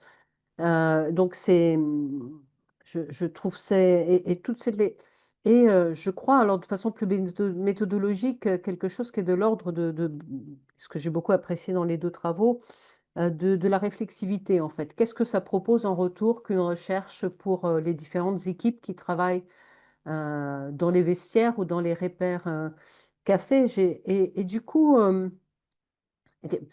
Est-ce que ça fait bouger, en fait, est-ce que c'est vos recherches, avez-vous l'impression que vos recherches, mais je crois qu'Emmanuel y a répondu, donc je m'adresse à Jérémy, ont fait bouger quelque chose du repère café parce que là aussi, dans les formes de culturalisation possibles, et peut-être d'essentialisation culturelle aussi, enfin d'ethnocentrisme, j'ai quand même été frappée par ce que vous disiez et ce qui apparaît un petit peu dans votre documentaire aussi, c'est que c'est que le rapport à la réparation, il n'est, à mon sens, enfin, il est aussi, c'est aussi un rapport à la matérialité et à comment dire, à comment, enfin, je vais le dire autrement, hein. Moi, j'ai longtemps vécu au Cameroun, par exemple, et travaillé au Cameroun. Le rapport à la matérialité, à la réparation est tout à fait différent de l'Europe, hein. On ne rachète pas des objets aussi souvent, c'est plus rare, hein, c'est plus cher, enfin, il y a une question de coût, etc. Donc, il y a des stratégies de réparation qui sont absolument ordinaires, qui n'ont rien de stigmatisant socialement, qui sont absolument partagées. On répare, enfin, un réfrigérateur peut durer 20 ou 30 ans sans que ça pose un problème. C'est plus on monte d'ailleurs dans le paraître et dans la représentation sociale des couches aisées, plus on va manifester la possibilité de changer. Mais je voyais ce monsieur qui travaillait dans un repair café qui était d'origine malienne et qui avait apparemment ce talent d'absolument tout réparer et qui s'inscrit dans un univers culturel où la réparation est une chose absolument banale. Elle ne dit pas nécessairement une situation de dénuement, elle dit un rapport à la consommation qui est tout à fait singulier. Et je me demandais aussi, j'avais vraiment l'impression que les bénéficiaires du Repère Café étaient majoritairement présentés comme des victimes, comme des personnes en très grande précarité. Je me demande si c'est seulement cela, ça c'est la première question, et si une réflexion a été menée là-dessus, ou si ça peut être un autre rapport de consommation. On a vu qu'il a beaucoup évolué, y compris dans nos sociétés d'abondance matérielle ici. Et puis je voulais aussi euh, oui, l'autre question, c'est que alors, on sait bien que la culture matérielle, la matérialité, l'objet, c'est à la fois central et à la fois, dès que c'est un support de parole, ça devient juste le prétexte, le support, et ça devient inessentiel. Et j'ai été très frappée aussi dans l'extrait de documentaire que j'ai vu, j'ai malheureusement pas eu le temps de tout regarder, par le fait qu'à travers l'objet apparaissaient des situations, alors pour le coup, de précarité extrêmement forte. Je me souviens d'une dame avec un brûleur d'encens, je crois, électrique, hein, et qui voulait le faire réparer, il ne marchait plus et qui disait, il faut brûler l'encens parce que ça purifie l'atmosphère. Et en fait, en racontant ça, elle racontait à quel point l'habitat était dégradé, humide, hein, extrêmement dégradé, etc. Et j'ai aussi envie de poser la question peut-être aux différentes activités que vous menez à la Croix-Rouge. Finalement, qu'est-ce qui se passe de ces espèces de diagnostics que les objets permettent, hein? Est-ce qu'il y a un suivi après de ce qui apparaît comme enfin, comme une très grande précarité? Est-ce que ça fait partie du Repair Lab aussi que de repérer des situations qui sont peut-être des situations plus urgentes que d'autres? Est-ce qu'il y a au-delà de la réparation, est-ce qu'il y a un suivi? Donc, c'est plutôt des questions. Et pour conclure et laisser mes collègues répondre, je dirais que dans le choix des objets à réparer, comme dans le choix des vêtements, On est entre l'intime et le politique. Il me semble qu'on est vraiment au point d'articulation. On passe de ce qu'est un objet dans sa matérialité à ce qu'est un objet porteur d'affect et porteur de subjectivité, ce qu'on appelle aussi couramment en anthropologie la chose. C'est-à-dire quelque chose qui est en plus d'un objet. C'est pas juste une matérialité, c'est quelque chose qui elle-même a sa propre agency, qui va se confronter à celle de la personne qui l'utilise, rencontrer celle de la personne qui l'utilise avec toute une gestuelle, ce qui a été appelé la praxéologie motrice par d'autres travaux. Beaucoup d'autres choses vont se mettre en place. Et il me semble que là, on est dans les deux cas, au point précis où ça se rencontre. Voilà, c'est tout, hein. De C'est à commencer, peine des commentaires. Jérémy et puis Emmanuel. Et Emmanuel aussi, n'hésitez pas ensuite à peut-être à réagir aussi à ce que vous avez entendu, Jérémy aussi. Sur la question de la culture de la réparation, il est évident qu'il y a une culture de la débrouille qui est présente dans certaines organisations sociales, marquée par la rareté matérielle, l'obligation en fait de faire soi-même. Euh, le designer cubain Ernesto Rosa parle de désobéissance technologique. Lui, il a étudié les stratégies de débrouille à Cuba. Euh, et pour lui, la réparation est un des actes importants de cette résistance technologique. Il y a d'autres stratégies. Il y a l'accumulation d'abord, qui est l'acte premier, la réparation, et puis la modification, transformation. Donc ça, c'est des choses qu'on observe dans, dans beaucoup d'organisations sociales marquées par la rareté des ressources matérielles, la pénurie, etc. Et oui, il y a une habitude de la réparation, notamment, ou même de la transformation. Euh, dans les Repair Café, comme je l'ai dit, s'inscrivent plutôt originellement, en tout cas lorsqu'ils émergent en Europe, aux Pays-Bas, etc., et en France, dans une revendication de type écologique, mais par extension, ils peuvent aussi s'adresser à des publics euh, euh, qui éprouvent des difficultés d'ordre financier, matériel, d'où le lien, en fait, qui se fait assez naturellement à travers une initiative telle que le Repair Lab.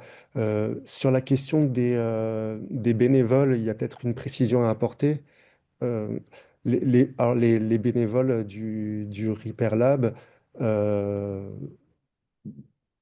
on trouve plusieurs profils hein, dans l'équipe. Certains sont issus sont proches des ateliers de réparation collaboratifs, hein. J'ai cité à la Bricole, à Montpellier, le Bricole Social Club à Lyon. Donc, c'est des personnes qui sont assez à l'aise avec la réparation, avec le bricolage de façon générale, avec les pratiques low-tech, hein, basse technologie.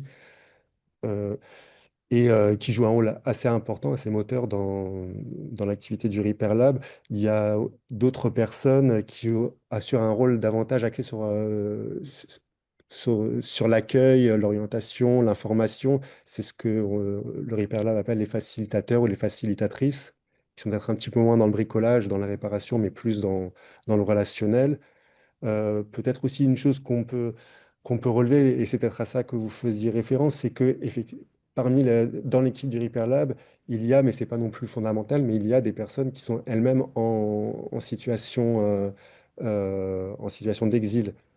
Pour qui peut-être cette habitude de réparer renvoie à une autre forme de culture technique. Emmanuel, et puis on passera aux questions du public ensuite, pour terminer. Ouais. Ben, du coup, j'en profite pour revenir sur ce lien, parce qu'il me semble que c'est un enjeu qui traverse, là en l'occurrence, ces deux recherches, mais qu'on peut vraiment voir de façon beaucoup plus large, c'est que, donc je le disais, notamment auprès de cet atelier de couture là, qui regroupait des femmes sans papier, travailleuses du sexe dans le 18e arrondissement, qui visait à les introduire aux travaux de couture pour justement en faire une activité professionnelle. En fait, effectivement, pour certaines, il y avait ces enjeux de revalorisation de soi, d'apprentissage d'une pratique, etc., qui venaient aussi redonner des formes de dignité, etc. Et c'était aussi le postulat hein, qui m'a amené aussi à regarder ça. Mais ce qui est ressorti de l'enquête aussi, c'est que ces pratiques de réparation, ces pratiques manuelles aussi, cette culture technique, elle vient aussi finalement alimenter des formes de frustration, d'incompétence, de déclassement, du coup, parce que en fait, c'est difficile, on n'y arrive pas forcément, on se met en comparaison avec des gens, du coup, qui, eux, y arrivent, et finalement, ça n'a pas toujours des impacts, en tout cas, ça n'a pas que des impacts positifs, et ça peut au contraire venir fragiliser une personne quand elle n'y arrive pas, etc. Donc, c'est d'essayer de nuancer ces approches et d'essayer de faire en sorte que justement les bénévoles qui prennent en charge, que ce soit des ateliers de couture ou des ateliers de réparation, soient suffisamment aussi équipés dans l'accompagnement social pour être prêts aussi à faire face à ce genre de situation qui, moi, la première, ça m'a totalement surprise. En fait, je ne m'attendais pas du tout, effectivement, à être confrontée à ce genre de situation où, en fait, il y a un vrai sentiment de frustration et finalement qui nourrit de la dévalorisation, là où, en fait, le dispositif est pensé pour produire autre chose. Enfin, en tout cas, pour produire l'inverse. Et puis, bon, il y a une question, moi, qui me traverse, alors qui concerne moins l'atelier de réparation, parce qu'on c'est des publics beaucoup plus mélangés, mais qui concerne vraiment l'atelier Bakita où j'ai pu enquêter, et puis d'autres ateliers aussi, parce que en fait, c'est un dispositif qui est assez internationalisé, c'est-à-dire que dans mes précédentes enquêtes au Liban, j'ai pu observer la même chose. Dès lors qu'on a des publics migrants, on va assigner à ces populations féminines des ateliers de couture. Et il y a une assignation de genre qui est quand même assez problématique, il me semble. Donc voilà, c'est aussi des réflexions, je pense, à avoir en tant qu'acteur humanitaire et social, hein, effectivement, on part d'une idée qui est louable, qui est voilà, pour remettre les gens à l'ouvrage, les occuper, les revaloriser, mais finalement, voilà, il y a des petits effets pervers qu'il faut penser, et ça, on peut l'étendre de façon plus générale. Alors là, à une question qui est historiquement extrêmement ancrée, mais où en fait, les questions de on le voit avec la figure des chiffonniers que j'ai évoquée brièvement, en fait, la question de la récupération, du réemploi, de la réparation, dès lors qu'elle a été finalement prise en charge par les acteurs de l'aide humanitaire et sociale, elle s'est arrimée à une question de la réinsertion sociale avec ces rebuts sociaux de la société qui étaient éloignés de l'emploi, etc. Et en fait, il y a une forme de métaphore de la revalorisation matérielle, par exemple, d'un vêtement et de la revalorisation sociale d'une personne qui là encore est louable, mais je pense pose des questions éthiques aussi qui mériteraient, je pense, d'être abordées par les acteurs de l'aide humanitaire et sociale pour justement en fait essayer voilà, de se confronter à ces questions, de voir comment faire évoluer ces pratiques-là pour essayer d'aider au mieux ces populations ciblées.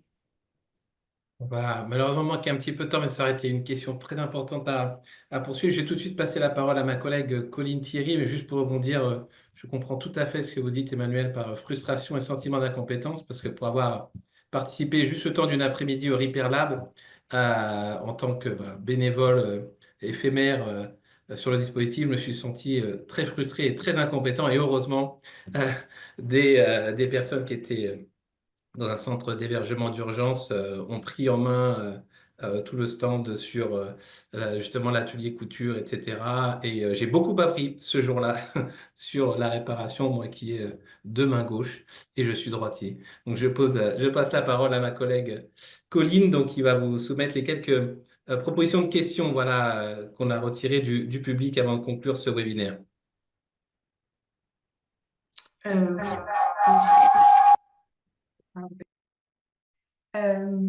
Donc oui, il y a eu quelques questions. La première concerne les approches et les objets de Mettre recherche. ta vidéo, Oui. la Excusez-moi. caméra. Oui, pardon. Voilà, on va voir Colline. Voilà, Donc- là voilà. On la voyait pas. Oui, donc la première question qui a été posée concerne les approches et les objets de recherche qui sont souvent, comme vous l'avez d'ailleurs évoqué, Emmanuel, laissés de côté par les sciences sociales. Est-ce que vous pouvez tous les deux ou tous les trois développer pourquoi est-ce que c'est des objets de recherche qui sont négligés? On peut peut-être poser toutes les questions, comme on Ok. est pris par le temps, et puis voilà, vous répondez vous pouvez, je crois qu'il y avait d'autres questions sur d'autres points communs aussi relevés Oui, entre vous.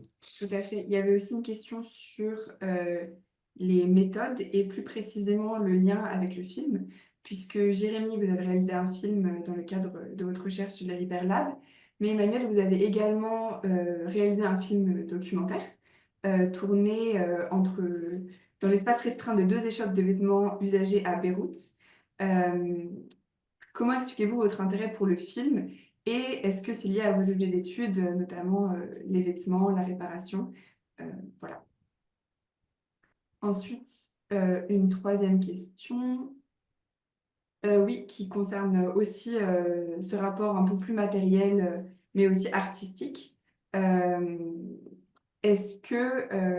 comment envisagez-vous les dialogues possibles entre la recherche anthropologique et la création artistique, voire le domaine de la mode, puisque ici on parle des vêtements.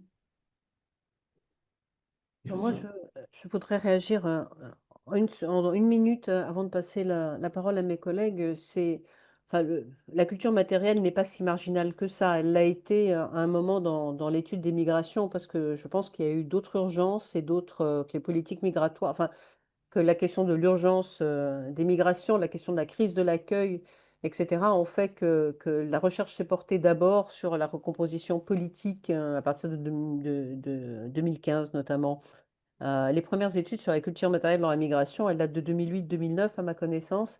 Elles viennent des États-Unis ou de la frontière mexicaine-américaine, avec des études anthropologiques ou archéologiques d'ailleurs, d'archéologie contemporaine tout à fait passionnante. Mais très vite, enfin, c'est en train de monter. Enfin, moi, il y a, je sais pas, en 2010, ou 2015, j'ai publié mon premier article et j'aperçois que beaucoup de gens travaillent maintenant sur la question. C'est, je pense pas qu'on puisse dire que c'est un objet, enfin, c'est un objet de recherche ou un sujet de recherche qui soit maintenant laissé de côté. Il y avait aussi des questions. Je voyais notre collègue Alain Epelboin intervenir dans le chat. Et oui, il aurait fallu parler du smartphone, il aurait fallu parler de bien d'autres objets qui sont à la fois emblématiques et inépuisables à l'analyse. Je pense que le temps nous a juste manqué, chers collègues. Tout à fait. Mais effectivement, oui, le smartphone est un objet très important et quelques études aussi sur cet objet-là en contexte migratoire. Qui veut commencer? Jérémy, et puis Emmanuel, et puis malheureusement on devra conclure. Mais Alexandra vient de répondre, donner sa réponse sur le fait que vos objets de recherche étaient plutôt négligés par les sciences sociales. Voilà, comment est-ce que vous l'expliquez, etc. Mais c'est vrai que Alexandra vient d'en parler. Et je sais aussi que pour ce qui est de la réparation, vous, corrigez-moi si je me trompe aussi, Jérémy, votre recherche s'inscrit aussi dans le nouveau champ qu'on appelle les repair et maintenance studies, qui ont Tout à aussi, fait. voilà, se développent aussi. Donc, il y a aussi ce nouveau développement, ce nouvel intérêt pour la réparation chez les chercheurs. Il y a cet intérêt hein, qui existe déjà depuis un certain temps maintenant, au moins depuis le début des années 2000. Cet intérêt pour la réparation, il renvoie à un intérêt plus large sur toutes les problématiques relatives aux alternatives technologiques, à une réflexion sur l'autonomie technique. J'ai réalisé un film, vous avez parlé de ce film Jour d'après, qui porte sur l'expérience d'une ferme en autonomie énergétique alimentaire, sur la reconstruction aussi de cette ferme suite à un grave incendie. Euh, donc il y a une continuité aussi lorsque je m'intéresse à la réparation sur toutes ces pratiques. Alors on pourrait parler de résilience, c'est pas forcément un terme que j'utilise, mais, euh, mais voilà, mobiliser des ressources techniques dans un cadre de recherche d'autonomie. Et il me semble que ce qui est intéressant aussi dans l'expérience du Repair Lab, du Repair Lab humanitaire itinérant, c'est cette capacité à introduire cette question de l'autonomie technique dans le champ de l'humanitaire. L'intérêt pour le film, j'en ai parlé tout à l'heure, mais nous, on parle de recherche-création, c'est vraiment faire dialoguer l'art et la science, en l'occurrence le film et, euh, et la recherche en sciences sociales. Euh, Maintenant, dans le cadre de cette recherche, l'usage du film, euh, c'est vraiment inscrit, le film a vraiment été mobilisé euh, sous l'angle d'une recherche portant sur la question des bénéfices psychosociaux. Hein, le film, quelque part, participe à la recherche de terrain. Il participe à souligner certains bénéfices observés. Alors, j'ai parlé tout à l'heure de cette question du rapport au travail, mais il y a d'autres choses, notamment toute la socialisation qui se construit autour de l'activité de réparation, la capacité du dispositif à créer de l'accueil. Euh, voilà, tout ça apparaît dans la recherche filmée. Je préfère à ce niveau-là parler de recherche filmée plutôt que de documentaire parce qu'il n'y a pas encore en fait un documentaire vraiment abouti. Il y en aura peut-être un, mais là pour l'instant j'ai plutôt présenté la recherche et accompagné d'extraits filmés qui illustrent tous ces bénéfices psychosociaux de l'activité de réparation. Emmanuel, je crois que vous aurez le mot de la fin à la fois sur. Vous avez parlé hein, quand même du fait que la sociologie du vêtement, enfin des études sur les vêtements étaient quand même pas forcément prisées, et que voilà pour cet objet futile entre guillemets, et puis voilà pour votre intérêt pour l'écriture filmique et voilà et votre première expérience déjà de documentaire, voilà. Oui, alors très brièvement, effectivement, quand je parlais d'impensé au sein du texte académique, c'était plus ciblé sur la question vestimentaire. Là où encore ça évolue, et c'est intéressant parce que ça évolue aussi avec la considération plus globalement sociale qui est posée à ces enjeux-là, où on voit qu'il y a vraiment des enjeux aussi politiques qui se jouent du point de vue de la mode de plus en plus et donc qui sont finalement revalorisés aussi du point de vue académique. Et concernant la pratique filmique, alors que j'ai pas mise en œuvre dans le cadre de cette enquête, en privilégiant plutôt la pratique donc photographique et plastique avec les cartographies brodées par les personnes elles-mêmes. Moi, enfin, j'envisage ces différentes pratiques, qu'elles soient filmiques, plastiques ou photographiques, évidemment comme un moyen, voilà, de restituer un peu plus globalement les enquêtes, les résultats, les contenus, enfin, le processus aussi d'enquête. Ça me semble intéressant de rendre compte de ça, mais en fait, avant tout, je l'utilise comme un outil d'enquête, c'est-à-dire que le film, en l'occurrence, qui a été réalisé au Liban, ben, ça a été une manière, en fait, pour moi, de faire du film un espace partagé de l'enquête, où finalement c'était une manière aussi de penser avec les personnes la politique du cadre qui était mise en œuvre par le film, de revisionner ensuite des images ensemble, ce qui venait finalement alimenter ou affiner des questions de recherche. Enfin, je m'en sers vraiment comme d'un outil voilà, très pratique pour mettre en œuvre l'enquête, tout comme ça a été le cas par la cartographie textile avec les femmes du 18e ou les mineurs à Ivry-sur-Seine, où ça a été une manière de faire ensemble des choses pour à la fois rendre compte aux gens qui n'étaient pas avec nous de leur vécu, de comment ils parcourent l'espace, mais aussi que ce soit un support de dialogue au moment même de l'enquête. Bien, merci à tous, on a dépassé le. Oui, J'ai un- Alexandra, le mot de la fin. Je voudrais juste dire, parce que je vois dans le chat défiler des questions et des commentaires extrêmement intéressants. Merci à tous, hein, au Oui, Bénin ou ailleurs. J'ai trouvé ça passionnant. Je regrette, je ne peux pas vous répondre en fait sur le chat, si j'ai bien compris. Et je regrette qu'on n'ait pas pu discuter. C'est la preuve que ce sujet reste dans ses différentes considérations et approches extrêmement intéressant. tout à fait. On aurait pu continuer, mais on a déjà dépassé largement le temps qui nous était imparti. Mais merci beaucoup. On poursuivra sur ce sujet. Merci à nos invités. Merci au public que j'invite aussi à nous dire ce qu'il a pensé de l'événement en répondant au petit questionnaire de satisfaction via le lien que j'avais mis tout à l'heure dans le fil de discussion du Zoom. Désolé de ne pas avoir pu répondre à toutes les questions. Et puis au plaisir de vous retrouver donc lors d'un nouvel instant recherche ou lors des rencontres de la Fondation le 5 novembre prochain à Paris. Voilà. Bonne journée, bonne fin de journée à tous et à bientôt. Encore merci. Au revoir Emmanuel, au revoir Alexandra, au revoir Au revoir. Jérémy. Au Merci. Merci. revoir.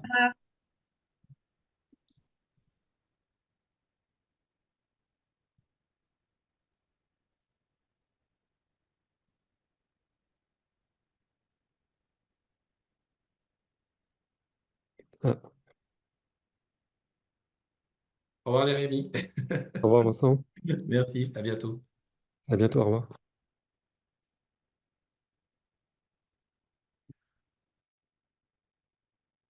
Je mets ça comme ça quand on coupe l'enregistrement, on coupera sur ça. Et voilà. Je termine.